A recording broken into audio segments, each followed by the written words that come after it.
रघुपति राघव राजा राम, पतित पावन सीताराम। रघुपति राघव राजा राम, पतित पावन सीताराम। गुरुबोधांजन घेतलिया, आंधळेपण जाया गेल्या. आता सुरुवातीचं आपण पाहिलंच, पोटापुरते काम परी अगत्य तो राम. तेव्हा त्यातला जो अगत्य शब्द आहे तो फक्त गुरु इकडचा तिकडे ठेवतात. सगळं अगत्य पोटापुरतं चालले ते म्हणतात, सगळं अगत्य रामापुरतं चालू. आपण जेव्हा म्हणतो एखाद्याला आमंत्रण देतो मनापासून, त्यावेळेला म्हणतो ना अगत्यपूर्वक या, म्हणजे अगदीप्रमाणे या, नक्की या, अनुमान करू नका, हे काही करू नका, हे सगळं आपल्या त्या अगत्यात येतं. तर तसं आपलं सगळं अगत्य जे प्रपंचाकडं आहे, तो अगत्य इकडचा उचलला शब्द आणि तिकडे ठेवला. हा गुरुबोध झाल्यानंतरची अवस्था काय असते त्याचं दाखवणारा हा सुरुवातीचा अभंग आपण पाहिला. की अगत्य उचललं आणि तिकडे परमार्थी लावलं. अगत्य तो राम, राम काय विठ्ठल काय काय असेल ते परमार्थी लावलं. तर हे तर करीन, पण ते करीनच. यामधला जो फरक आहे तो तेवढा प्रपंचात आपल्याला बरोबर फरक कळावा. माणूस म्हणतो हे मी करीनच, ते करीन, ते जे आहे अगत्य, त्यातसुद्धा हा फरक आहेच की हे मी काही झालं तरी करीन. बघा, काय झालं तरी मनुष्य प्रपंचातलं काम कसंही असो, चांगल्या मार्गानं असो, वाईट असो, असं असो तसं असो, काहीतरी करून ते करीनच. तिकडे मात्र आज योग नाही, देवाची इच्छाच दिसत नाही. आता गुरूंची इच्छा आहे, त्याला आपण तरी काय करणार, आपण काय त्यांच्या पुढं आहे का वगैरे काय ते सगळं अशा गमती आहेत सगळ्या. त्यामुळं हे जे आहे ते गमतीवर बरोबर बोट ठेवतात आणि ते सांगतात हे आता जे अगत्य आहे, हे सगळं इकडे लावलेलं आहे, तर हे जे करीनच असं आहे, ते प्रपंच करीनच आणि नाम मात्र घेईन. बरोबर आहे की नाही? तसं नाही, जेवीनच, उपात जमलं तर करेन. काय वस्त्रप्रवरणं, माझ्या सगळ्या गोष्टी वेळच्या वेळेला ते सगळं व्हायला पाहिजेच. दर्शनाला जाईन, त्यात काही नाही प्रश्न, पण हे सगळं तिकडं हाचे तिकडे आहे. हा वस्त्रप्रवरणं होतील, देवाला जाणं दर्शनानं मात्र जाईनच, त्यात काय आहे की नाही. काय पोट भरेन तो काय प्रश्न नाही, पण देवाला जाईनच, नाम घेईनच. आता हे एकदाच इकडचं तिकडे गेला की फरक पडतो बाकीचा सगळा. ते गुरुबोध दाखवतो. अंजन घातली या, का ते अंजन कशासाठी घातलं तर हे दिसावं, हे पोटापुरतं जे आहे ते पोटापुरतंच. तिथं फार अगत्य करून चालणार नाही आहे, म्हणजे व्यवहारांसुद्धा चालत नाही, आपल्याला माहिती आहे, बिघाड होतो. त्यामुळं पोटापुरतं करायचं, पण अगत्य करून पोटापुरतं अगत्य करून चालत नाही. देवाला अगत्यपूर्वक केलं तर चालतं, कारण देव त्या पोटासकट सगळं सांभाळतो आपलं. एकच नव्हे, सगळ्या व्यवहार धंदा अमकं थमकं सगळं जे काय आहे ते सगळं आपलं तो सांभाळतो. तर मग अगत्य आहे ते कुठे, ते तिकडे. मग अगत्य पोटापुरतं अगत्य नाही केलं चालेल. इकडे जे आहे ते आता पोट भरेन, ठीक आहे ना, जेवीन, पण नाम घेईनच. आता घेईनच तिकडे गेला की फरक काय होतो, तर मनुष्य म्हणतो ठीक आहे आज जरा जेवणाला उशीर आहे, तर तोपर्यंत थोडं नाम घेऊन घेऊ, ठीक आहे, वेळा जेवायला वेळ आहे, किंवा जेवलो जास्त तर लक्ष लागत नाही, तर मग जरा कमी जेवीन पण नाम घेईनच. हा फरक त्या चवमुळे पडतो. काय करायचं ठरलं आपलं त्याच्यावर हे सगळं अवलंबून आहे. किंवा गुरुबोधांजनाचे काय आपल्याला बोध काय आहे, त्यांचं म्हणणं काय, तर हे एवढं अगत्य, हा एवढाच इकडचा तिकडे करा. तो पोटापुरता आहे म्हणजे पोटापुरतं या अर्थाने प्रपंच, ते पोट म्हणजे मन आहे, ते कितीही काही आणून घाला त्याचं समाधान होत नाही, सगळं भस्मसात होतं, काही दिसत नाही, शिल्लक होतं. अजून पुन्हा आपलं परत ज्वाला तरी ते वरती उफाळे सारखं आपलं परत त्याच्यात त्याला पाहिजेच आहे, हे पाहिजे ते पाहिजे ते पाहिजे, काय नको, फक्त त्रास नको, शरीराला त्रास नको, मनाला त्रास नको, मला कुठे दुःख होऊ नये, मला काय त्रास कसलं काही, ते तेवढं फक्त कर, बाकी सगळं हवं आहे. किंवा गुरुबोध म्हणजे हाच की हेच जागा केलं. जाग करणं पहिलं काम. हे केलं त्यांचं पुढे काय झालं, अगदी आपण जशी ह्या मोठमोठ्या त्या अर्थाने शूरच म्हणायचे की त्या अर्थाने जगज्जेत्या माणसांची जी अवस्था बघतो त्यांनी जग जिंकले. हा आपलं तर काय प्रपंच साधा जिंकायला येत नाही, त्यांनी जग जिंकले, भूमीच्या भूमी जिंकल्या, देशच्या देश जिंकले, ते उपड्या हात ठेवून गेले. एवढं ज्यांनी केलं तर त्यांना माझा खजाना मोजता येत नाही, तर प्रपंचासाठी सगळं करून शेवटी लग्न होत नाहीत मुलींचे म्हणून मामा आपले बाबा म्हणायचे ना तसे. तर ते बाबा तिथं वावरलेले त्यामुळे ते सांगायचे नाही की लग्न होत नाही म्हणून, म्हणजे त्यांच्या भाषेत सांगायचं म्हणजे टाचा घासत गेले. शेवटी काय करणार की कोण करणार कोण, अहो तुमचं संपत्ती हिरे सगळं, पण ते सुद्धा बघून कोणी करेलच अशी खात्री नाही देत आहेत. त्यामुळं ते झालं नाही. आणि त्याच्या आयुष्यात जे एवढं जड जेव्हा अजून चालले आहेत वाद आता त्यांचे, ते वेगवेगळ्या गावातनं आता त्याचे वारस गावात म्हणजे मला म्हणायचं देशात, आता गाव राहिलंच नाही आता खरं काही, पण देशात गेलेत वेगवेगळ्या, आणि तिथून त्यांचे आता दावे आहेत त्याच्याबद्दल. ते अजून काही सुटतील असं वाटत नाही. ते तर गेले निजाम, त्या नावाने जे नाव लावणारे पुढे सगळे आहेत त्यांच्या आता तिसरी पिढी चालू झाली तरी अजून ते कोर्टातच आहेत. तेव्हा मग त्यांचं काय झालं, त्याच्यापेक्षा एखादा साधा वारकरी हा आनंदात आहे म्हणतो.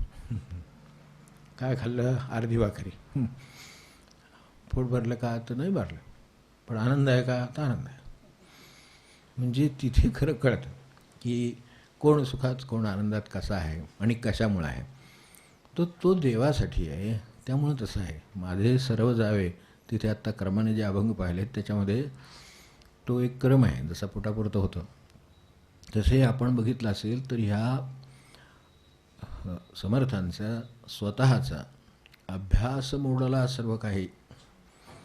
या देहाला एक अभ्यास अगदी जन्माला येण्याआधीपासून नकळत लागलेला आहे. पोट भरण्याचा अभ्यास आहे, शरीराची काळजी घेण्याचा अभ्यास आहे, त्यासाठी सगळं जगावं असा अभ्यास आहे. हा अभ्यास येतो अभ्यास मोडला कसा, आपल्याला अभ्यास म्हणजे सर्वसाधारण चांगला अभ्यास इकडचा, कसला शाळेचा असो नाही तर काय कसला इतर बाहेरचा असो, तो हा मोडला. म्हणजे जेव्हा मी गुरूंच्या किंवा त्या रामाच्या कृपेच्या छत्राखाली गेलो, जागा झालो, तेव्हा माझा हा सगळा अभ्यास मोडला. म्हणजे अभ्यास मोडला सर्व काही, सगळं मला ते माझे सर्व जावे. मला सांगा भक्ती जावी का, राम जावा का, तर माझे सर्व, याला मी माझं म्हणून समजून बसलो ते सर्व, तर ते माझं सर्व म्हणून जे आहे ते जावं. जे गुरुबोधाचं आविष्कार झाला किंवा गुरुबोधाचा प्रत्यक्ष अनुभव आला की असं वाटतं की हे सर्व गेलं तरी चालेल, एकच देव राहो. ते क्रमाने सगळे बोधाचा ज्यांना प्रत्यक्ष अनुभव आला, जे त्या पदावर गेले किंवा भगवत स्वरूपात मिळून गेले, त्यांना माझे सर्व जावे असं वाटतं. माझं सर्व राहावं म्हणजे इदमपि मया लब्धम इमं प्राप्स्ये मनोरथम, असं गीतेतलं आपल्याला माहिती असेल की हे तर माझं आहेच, पण तेही माझं होऊ दे. इदम अद्य मया लब्धम, हे तर मला मिळालेलंच आहे. इमं प्राप्स्ये मनोरथम, अशी माणसाची अवस्था होते. आणि ते त्यातलं किती मिळतं माहीत नाही, पण मिळालं तरी ते आणि ते मिळालेलं सगळं इथंच राहतं आणि हा असमाधानी राहून शेवटी निघून जातो. तेव्हा ह्याचं काय करावं, म्हणून इदम अद्य मया लब्धम इमं प्राप्स्ये मनोरथम, हे मनोरथ पण चालू आहे. हे मनोरथच पडले आहे. तर ते हे मनोरथ काय असतात ते असेच की हे तर माझं आहेच, मग ते पण मिळावं, ते पण मिळावं. तर काय काय मिळावं आपल्याला, जे ह्याला विद्वत्तासुद्धा अपवाद नाही, काहीही कसलाही अपवाद नाही. तसं खरं सांगायचं ना तर चांगल्या जी सात्विक कर्म आहेत ती सुद्धा नाही, त्याच्याही पुढे जातं ते अजून. आपल्याला आता ही बाबांचा विषय निघाला, आपल्याला बाबांचं एक घटना घडलेली आठवत असेल. इथून त्यांच्याकडे हे समर्थांच्या इच्छेप्रमाणे त्यांच्याकडे दासबोधाचं ते अर्थाचं काम दिलं. सार्थ दासबोधाची प्रत पाहिजे. आज बाबांची सारखी अभ्यासक अशी प्रत नाही तसं म्हटलं तर, वर्षानुवर्षमध्ये नव्हती, की तौलनिक अभ्यास असलेली, ज्याला स्वतःची साधनेची उच्च बैठक आहे, ज्यांना आत्मानुभव आहे, ज्यांनी तो अर्थ सांगावा आणि अर्थ सांगण्याची प्रक्रिया कशी होती ही आपण आनंद साधनेमध्ये वाचावं, की त्यांनी अर्थ कसा लिहिला आहे ते आपल्याला तिथे कळतं. तर अर्थात त्यामुळं ज्या पद्धतीनं व्यावहारिक कामं होतात त्या पद्धतीनं ते काम लवकर होईना म्हणून आपल्याला माहिती आहे. त्यावेळेस इथे कार्य होते आपले, तेही थोर साधने अण्णाबा मोठे साधने होते. तर ते बुवा त्यांच्याकडे गेले आणि त्यांनी विचारलं की बाबा हे उशीर होत चालला आहे कामाला. बरोबर आहे, शेवटी जिथे व्यवस्था आहे तिथे त्यांचे काही नियम, त्यानुसार त्यांचं काही ठरलं असेल तर ते तसं त्या तारखेला काय ते व्हायला पाहिजे. तर ते मग म्हणजे ह्याला वेळ होतो आहे तर आपण ते बाबा काय ते लवकर नाही का होऊ शकणार. ते म्हणजे मला वेळेची अडचण आहे, वेळ कमी मिळतो, त्यामुळे मला हे करायचं आहे, मी इतकं केलेलंच आहे, सगळं पूर्णही करायचं आहे, समर्थांची कृपा आहे तो प्रश्न नाही, पण हे होत नाही. म्हणजे थोडं वेळ काढून अजून जरा म्हणजे आता शेवटी काम व्हायचं आहे म्हटल्यानंतर आता मार्ग सुचवतो मनुष्य सामान्यपणे, असे मार्ग सुचवतो की थोड्या वेळ काढून काय. ते म्हणले काय होतं की सगळं माझं हे सगळं काय ते बाहेरची कामं होते, लोक ते महाराजांनी पाठवलेली माणसं, ते सगळं करून शेवटी कशावर आला तर माझा 3 तासाचा जप झाल्याशिवाय मी याला बसत नाही. आता ते तात्यांकडून शिकलेलं तिथे समोर आहे तसं वस्तूसुद्धा जसं ह्यांनी त्यांच्या समोर ठेवून वापरली, नावाने वापरली तशी त्याने तात्यांच्या समोर हे गुरुबोधांजन हे असंच आहे की थेटच आहे. शिकणारा असेल तर गुरुदेव म्हणायचे ना तसं ते चरित्र लिहिलं नाही, ते अमुक उपदेश केला नाही, अमुक केलं नाही, तसं का केलं नाही. ते म्हणजे काय करायची गरज आहे, ते म्हणून इथे राहावं 8 दिवस आणि बघावं आणि मग कसं जगायचं ठरवावं. जी एवढी त्यांना त्यांच्या वर्तनाची, त्या भगवत आचरणाची, त्यांचं आचरण भगवत रूप आहे, त्यांची सेवा कशी असते, त्यांचं कर्म कसं असतं, त्यांचं बोलणं कसं असतं, चालणे ते जसं शिवरायाचे बोलणे चालणे तसं आहे की त्यांचं सत्पुरुषांच्या त्याच्यातूनच बोध कळतो की काय कळायला पाहिजे होतं. मग त्यासाठी त्यांनी हे वेगळं सांगण्याची गरज नाही, त्यांनी येऊन राहावं इथं आणि राहावं निंबाळा बघावं काय ते आणि ठरवावं की काय माझा बोध आहे, माझं म्हणणं काय आहे हे त्यांनी समजून घ्यावं. म्हणजे ते कसे वागले हे तिथेच कळेल, तिथून बोध मिळेल. बोध कुठूनही मिळेल. गुरुबोधांजन आहे तर निघाल्या बाबांच्यावरनं ते 3 तास जप. त्याने आपल्याला थोडं आता हे आहे की थोडं कमी नाही का करता येणार, जप 1-2 तास कमी केला समजा तर 2 तास अर्थ जास्त केला काम थोडं लवकर संपेल. आता काय करावं, दोघी मोठी माणसं आहेत तर. आणि बरोबर आहे दोघांचंही काही देवाचं हे पक्क आहे स्थान, त्याबद्दल नाही व्हावा तसे एरवी राहायचे, पण ह्यांना नाही म्हणले तसं, कारण यांचंही स्थान ते ओळखून आहेत. ते हसले त्याच्यावर. 3 दिवसात काही कमी करून आपल्याला हे काम नाही का ॲडजस्ट करता येणार, थोडक्यात लवकर जरा होण्याच्या दृष्टीतून. ते म्हणले हे लेखन ही सुद्धा उपाधी आहे, लक्षात ठेवावं लागतं म्हणले. ते निरुपाधिक आहे ते आहे, उपाधी आहे ते चालूच आहे म्हणले. त्यामुळं मला यात काही तडजोड होणार नाही, कुणी काम करू दे केव्हाही होऊ दे. म्हणजे हे बोध आहे की तो 3 तासाच्या जपात तडजोड करून मी हे काम नाही करणार. 3 तास जप करेन, मग जो वेळ मिळत असेल त्यावेळेत लिहीन आणि मग काय त्याला जेवढं जाईल तेवढं पुढे जाईल. काय आता त्याला काय आपण सांगू शकत नाही. आपण म्हणून एवढे आता म्हणतायत जप काय कुठं नंतर नाही का करता येणार, आपण भरून काढू आठवड्याचं, ते नाही का आपण आठवड्याचं एकदम भरून काढू, आत्ता हे महत्त्वाचं आहे. आत्ता काही महत्त्वाचं नाही, आत्ता आपल्याला भगवंत महत्त्वाचं आहे, सगळं चालणारच आहे. आपण तासभर उशिरा केलं काय आणि आत्ता केलं काय आणि थोड्या वेळानं केलं काय. आता घरी गेल्यावर जेवण काय स्वयंपाक करायचं राहिला आहे समजा, तो करणारच आहोत, जेवणारच आहोत, सगळं आहे. काय आता आपलं भगवत स्मरण झालं, चला पोट भरलं, आता असे झोपून टाकू पाणी पिऊन, असं काय होणार नाही. मी केलं नाही तरी आपल्याला काय प्रकृती स्वामी योगशक्ती तसला आपला आहे. आपल्याला काय गेल्यावर पुन्हा ते काय राहिलं असेल तर करावं लागणार, केलं असेल तर गरम करावं लागणार, कारण आपलं गारसुद्धा जात नाही, त्यामुळं गेल्यावर निदान तेवढं तरी करावं लागणार. मग आता हे चालणारच आहे ना. मग जे बोध आहे तो टिकणार. हे खाऊन पुन्हा उद्या सकाळी परत पातेली ठेवायचं आहे गॅसवर. ते काय चुकलं का आपल्याला दुधाच्या पातेली ठेवून सुरुवात. तो एकदाच्या आपल्याला लागलं कॉफी एकदा सुरू झाली, जे सुरू झालं ते काय थांबत नाही, बोध नाही काय नाही, म्हणजे आठवत पण नाही. तर आठवायला, ते स्मरण द्यायला ते बोध हे शिकवतात की स्मरण ठेवायला शिकवतात. अभ्यास मोडाला सर्व काही. सकाळी उठल्याबरोबर तोंड धुवायला, आवरायला माणसाला अभ्यास करावा लागत नाही. उठला की नकळत आवरायला जातो, नकळत तोंड धुतो, नकळत त्याकडं कळत पण नाही त्यांनी कधी काय काय केलं ते.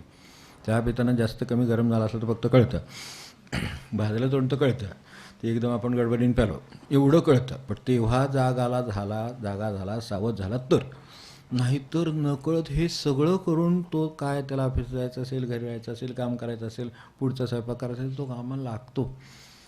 भाजी असं म्हणून विचार करत बसला, चिंतन केलं भाजी म्हणजे काय वगैरे, असलं काय विचार वगैरे करायला नाही. राम म्हणजे ते मध्येच कुठेतरी नाम म्हणलं की नाम आत्ता आधी ही गडबड आहे, हे जायचं, अमकं जायचं आहे, तमकं जायचं, हे वेळेला व्हायला पाहिजे, अमुक व्हायला पाहिजे, नाही झालं तर ते काय म्हणतील, हे काय म्हणतील.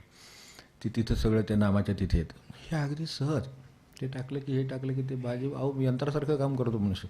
आणि साधंसुद्धा यंत्र नाही, आपल्याकडे ते काही वेळेला सिनेमापूर्वीचे फास्ट फॉरवर्ड करायचे बघा, किंवा आज करत असतील काय मला माहीत नाही आता अलीकडे, पण फास्ट फॉरवर्ड करायला जसं तो इकडून तिकडे पटपट जातो. कुठेही बघा, स्वयंपाकघरात बघा, बाहेर बघा, ऑफिसमध्ये बघा, चटाचट माणसं आता तसंच चटाचट नाम घेतात. नाही, थांबा, ते कसं शांतपणे घेतो आहे, चित्त असलं पाहिजे, भगवंताचं दर्शन डोळ्यासमोर.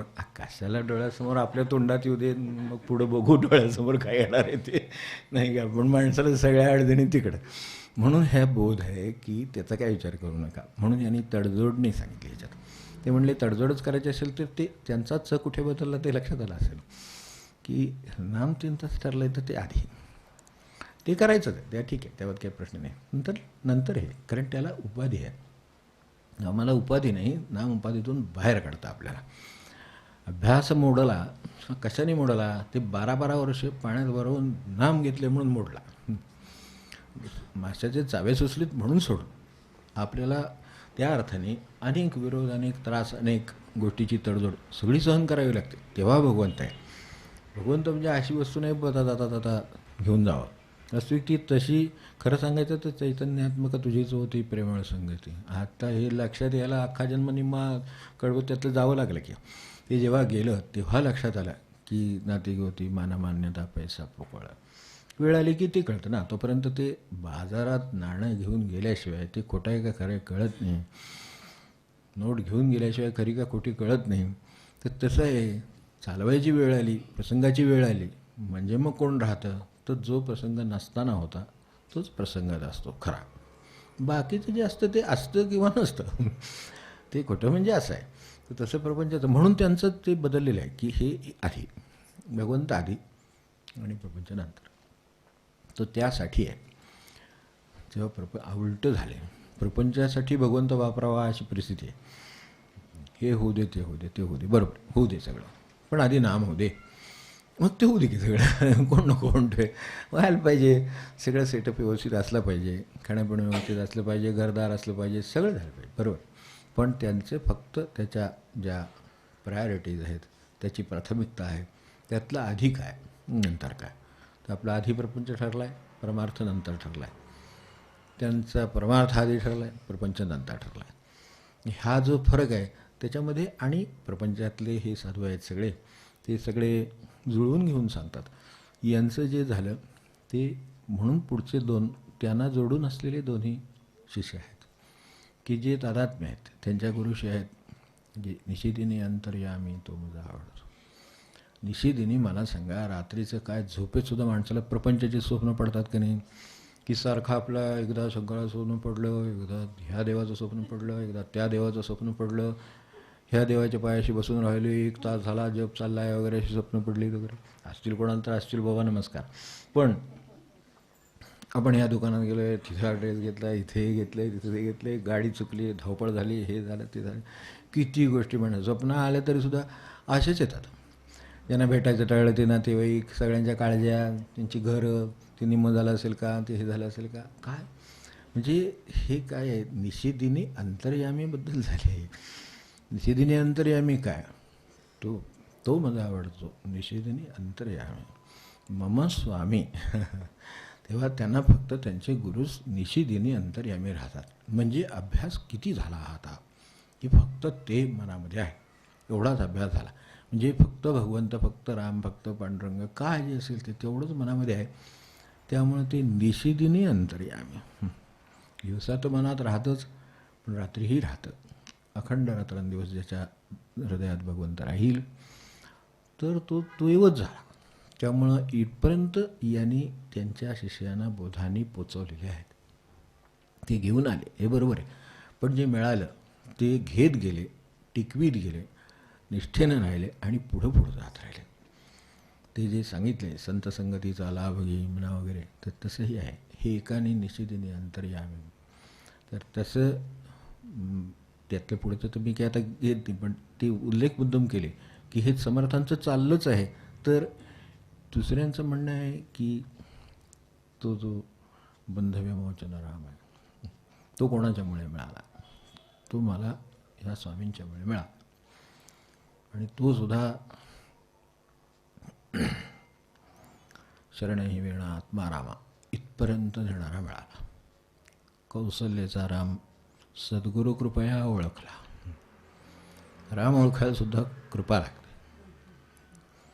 सद्गुरु कृपेने कौसल्याचा राम हा तो राम होता, त्याच्यासाठी काय अवतार होता या युगातला आपल्याला कळणारा असा वावरलेला असा राम हा सुद्धा कळायला मला सद्गुरूची कृपा लागली.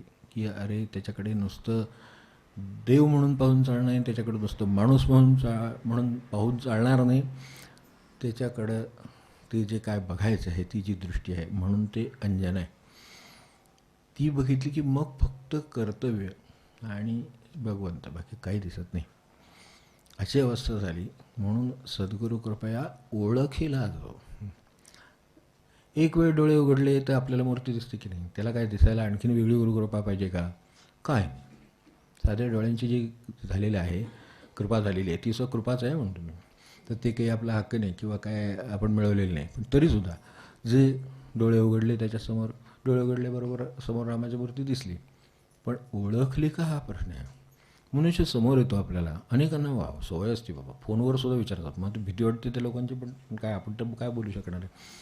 फोन करता आलो ओळखला का? आणि ओळखलं का म्हणजे का ते काय आता काय मोदी आहेत का कोण आणखीन कोण आहे का पंतप्रधान आहेत का राष्ट्रपती आहेत का भगवंत आहे का काय आहे? ओळखलं का? मला नाही ओळखलं. आपण सांगितलं तर बरं होईल बाबा, माझ्या नाही लक्षात आलं. हां मग ते सांगतातच मी हो आपण ते इथे भेटलो आहे, मी अमुक मी तमुक, तुम्ही मग ते पुढचं आपल्याला माहीत आहे ते सगळं. तर ते तिथंच आणि भेटले तरीसुद्धा खूप दिवसांनी भेटले ओळखलं का? काय आता म्हणजे काय असं आहे की रामासारखं लक्षात ठेवावं, रोज याचे स्मरण करा, रोज स्मरण करा, रोज स्मरण करा, मग केव्हाही भेटले की ओळखतात. तर असं काय आहे का काही? पण वाटतं का माणसानं तसं कोणाला ओळखलं का मला, म्हणजे जणू का हवी त्यांनी सगळं लक्षातच ठेवावं त्यांचं. आता इतकं लक्षात ठेवण्यासारखी ती वस्तू आहे का? हां तुम्हाला राम ओळखलं का, तुम्हाला पांडुरंग ओळखलं, हे ठीक आहे हो एक वेळ, काय ते सार्वकालिक आणि शाश्वत आहे. ओळखलं का मला, हा काय प्रश्न. त्यामुळे समोर दिसला तर ओळखतोच असं नाही, ही जर व्यवहारात घडतं आपल्याला या कारणाने.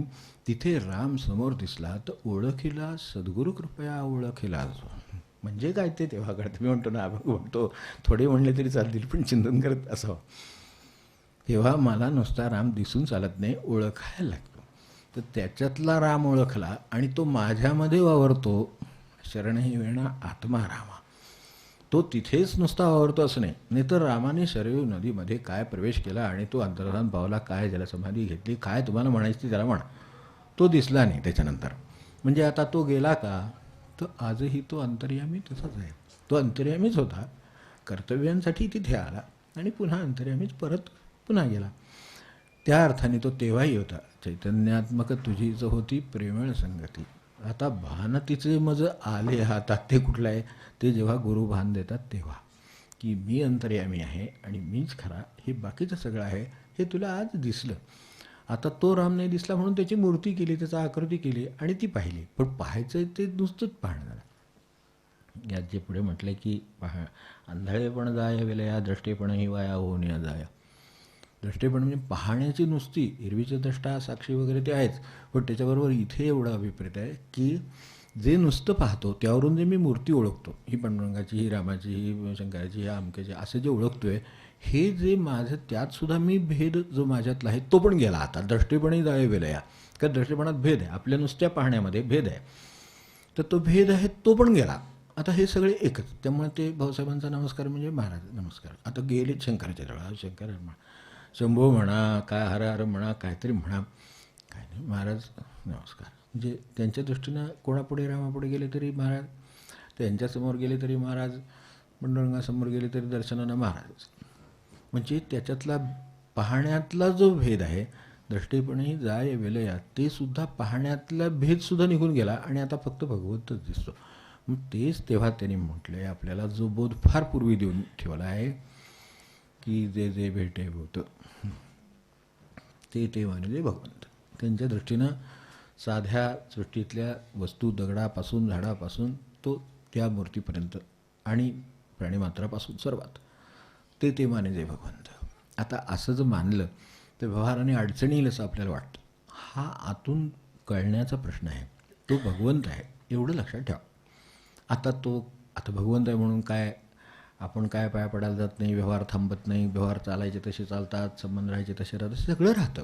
पण आतून जाणीव असते की हा भगवंत आहे. ती आतून जाणीव देणं, आतून जागं करणं, म्हणून तर जागं करणं हे पहिलं काम आणि जागं राहणं हे आपलं काम. पुढे आता आपण मुलांना पहाटे उठवत असाल किंवा आता आपणही अशीच परिस्थिती असेल कदाचित आपली पण, की ते गजर झालं, उठवलं, हाक मारायची व्यवस्था आहे, गजर हाताने बंद करता येतो, झालं तरी लक्ष न देता जपता येतं. पण तरी जागं केलं समजा, मुलाला लागले उठवून आता अभ्यासाला बस बाबा बस नाही, हे सगळं मागं राहिले, मार्क कमी पडत आहेत, अमुक झाले तमुक झाले, सगळं त्यावेळेला एकदा आपण काय संध्या म्हणायची ती प्रातः संध्या केली. 6 वाजता 7 वाजता 5 वाजता काय असेल ते, ही सगळी संध्या केली, सगळी नावं त्याची घेतली, तरीसुद्धा पुन्हा थोड्या वेळाने आत बघावं तर आपलं वाद. तेव्हा जागा झाला म्हणजे जागा राहिला असं नाही. भगवंताने जाग द्यावी हे ठीक आहे, पण जागा राहणं पुन्हा आपलंच काम आहे ना. त्याने दाखवून दिलं आहे की सगळीकडे भगवंत आहे, सर्वत्र तेच पहा असं आहे. तर असं जर आहे तर मग आता तेच पाहण्याचं काम आपलं आहे. आता हा अभ्यास आहे त्यामुळं तो करावा लागतो.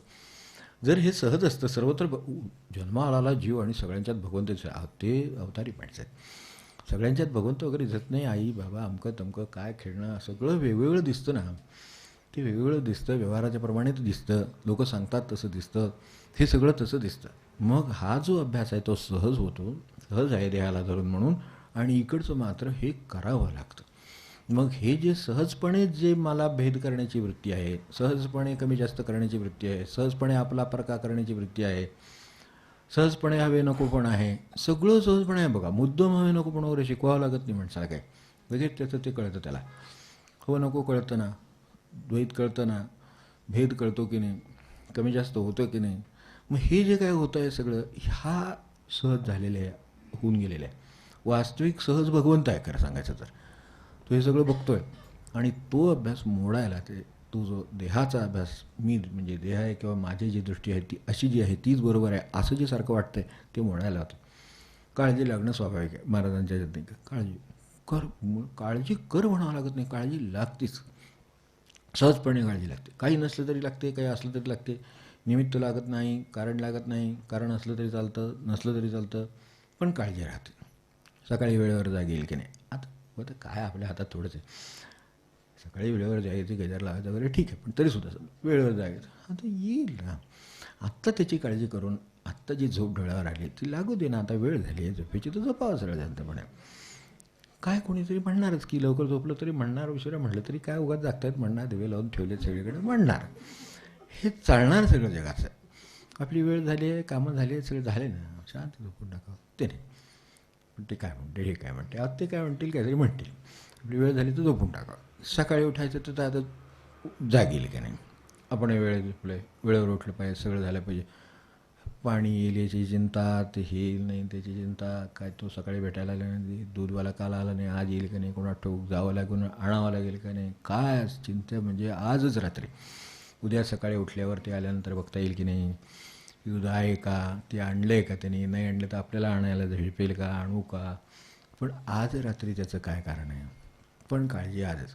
उद्या सकाळी, कारण काल सकाळी आले नाहीत, अहो काल सकाळी आले नाहीत, आज आले नाहीत मान्य, पण उद्या येणार नाहीत असं काही लिहून दिलं का त्यांनी आपल्याला, काही.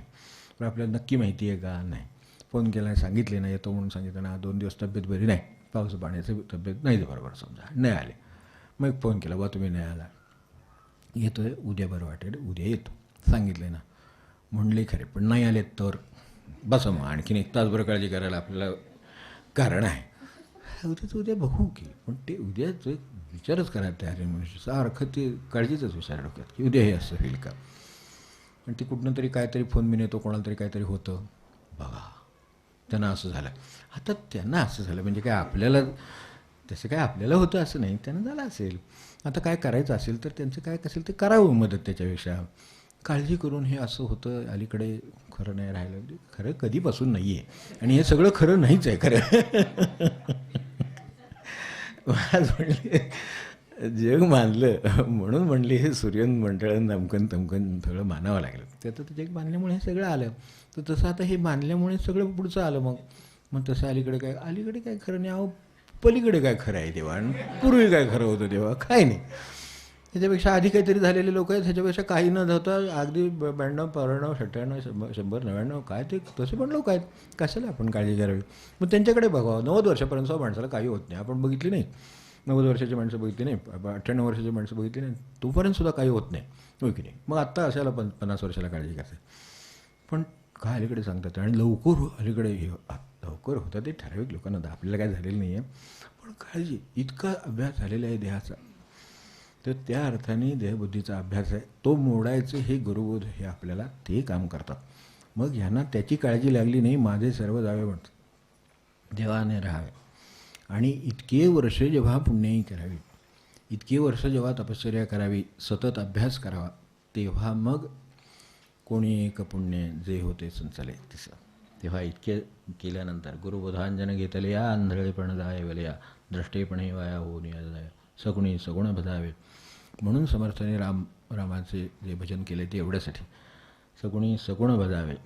कारण ते देहात आहेत, ते रामासमोर उभे राहिले, त्यांना देहभान जातं. रामासमोर उभं राहून हे पाहून त्या कोणाला तरी म्हणून सद्गुरू कृपया ओळखीला जाऊ.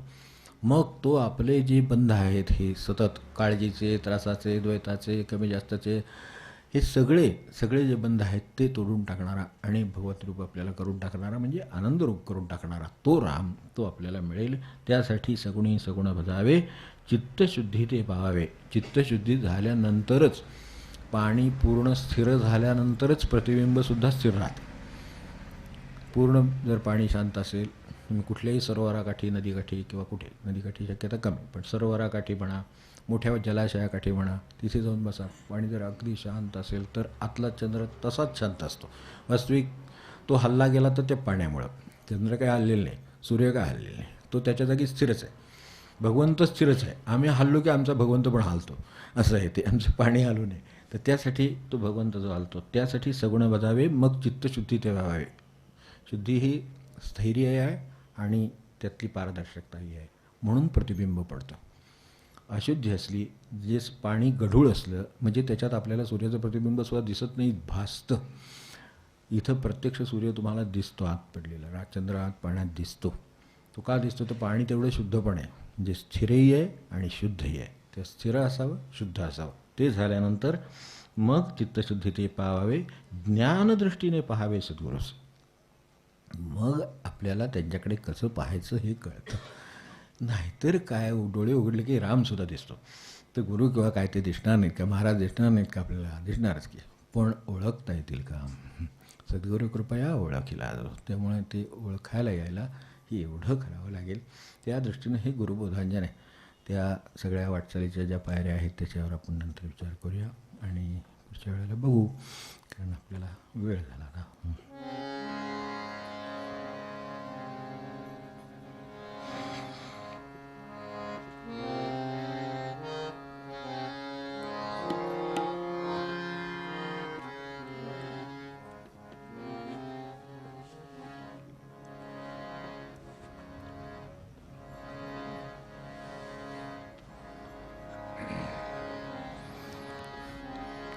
दृष्टी पुरे प्रपंचाला, ज्ञानदृष्टी परमार्थाला. दृष्टी पुरे प्रपंचाला, ज्ञानदृष्टी परमार्थाला. दृष्टी पुरे प्रपंचाला, ज्ञानदृष्टी परमार्थाला. ज्ञानदृष्टी परमार्थाला, ज्ञानदृष्टी परमार्थाला. ज्ञानदृष्टी परमार्थाला, ज्ञानदृष्टी परमार्थाला. अनंत सात्विक कर्मे होती, अनंत सात्विक कर्मे होती, तेव्हा होय सद्गुरु प्राप्ती. तेव्हा होय सद्गुरु प्राप्ती अनंत सात्विक कर्मे होती तेव्हा होय सद्गुरु प्राप्ती तेव्हा होय सद्गुरु प्राप्ती तेव्हा होय सद्गुरु प्राप्ती जागे करीती ते प्रपंची जागे करीती ते प्रपंची स्मृती देती भगवंताची स्मृती देती भगवंताची जागे करीती ते प्रपंची स्मृती देती भगवंताची स्मृती देती भगवंताची स्मृती देती भगवंताची स्मृती देती भगवंताची स्मृती देती भगवंताची मग तेथे मनना गुंते मग तेथे मनना गुंते संचित जैसे तैसे घडते संचित जैसे तैसे घडते मग तेथे मनना गुंते संचित जैसे तैसे घडते संचित जैसे तैसे घडते संचित जैसे तैसे घडते संचित जैसे तैसे घडते संचित जैसे तैसे घडते अभंगनिष्ठा ज्याचे हृदयी अभंगनिष्ठा ज्याचे हृदयी गुरुनेती देवा पायी गुरुनेती देवा पायी अभंगनिष्ठा ज्याचे हृदयी गुरुनेती देवा पायी गुरुनेती देवा पायी गुरुनेती देवा पायी गुरुनेती देवा पायी गुरुनेती देवा पायी दीना गुरुबोधांजन भेटो दीना गुरुबोधांजन भेटो अवघा विठ्ठल हृदयी दाटो अवघा विठ्ठल हृदयी दाटो अवघा विठ्ठल हृदयी दाटो अवघा विठ्ठल हृदयी दाटो अवघा विठ्ठल हृदयी दाटो अवघा विठ्ठल हृदयी सद्गुरुनाथ महाराज की जय जानकी जीवन स्मरण जय जय राम।